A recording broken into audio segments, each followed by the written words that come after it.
And the city of New York will be paying over $3 million to the family of Kalief Browder. He is the Bronx teenager who spent 3 years in prison without ever being convicted of a crime. He committed suicide in his parents' home. Last week, Roger Stone was arrested. He said he was being treated worse than Osama bin Laden. And many conservatives claimed he was being intimidated for the sake of politics, only for him to make bail and be home before lunchtime. First, your reaction to the pre-dawn raid of Roger Stone today? Well, I was shocked. I mean, I think this is Gestapo-like tactics. However, during that same week, it was reported that the estate of Kalief Browder would receive $3.3 million from the state of New York. Kalief, you may remember, was left to rot in Rikers Island for 3 years and repeatedly denied bail, all for a crime he never committed. But please, go on, tell me more about Roger's poor treatment. I swear, these people do not live in the real world. Kalief's story is one that needs to be told, repeatedly. It's a story that, while so painfully tragic, should never be forgotten, so here's a timely reminder for those who think that poor Roger got the rough end of the stick. Kalief Browder was 16 years old when he was arrested in 2010 for allegedly stealing a backpack. As a result of this false accusation, he spent 3 years imprisoned on Rikers Island, some of that time in solitary confinement, where he'd spend 23 hours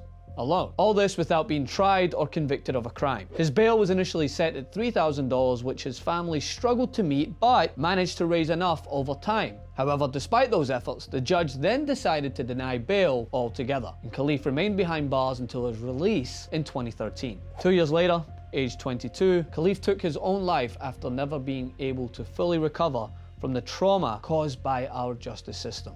I had to hug my brother's deathless body. It was warm, and I kept on thinking that he was going to turn around and look at me.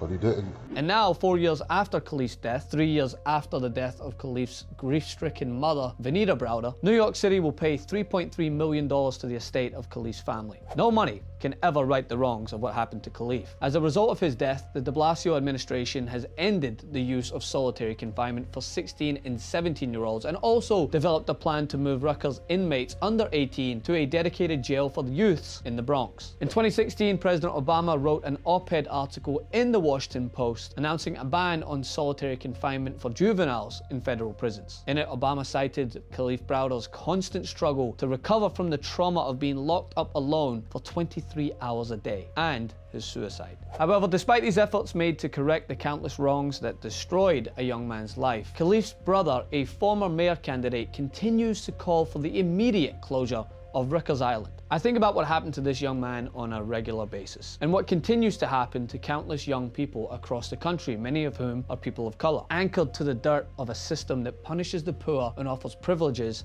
to the wealthy. So when I hear people like Roger Stone speak about how he was treated worse than Osama bin Laden, who, by the way, was shot to death, I feel it is my duty and the duty of any sane person in this country to remind the American people of Kalief's story, to show what it truly means to be persecuted by this justice system.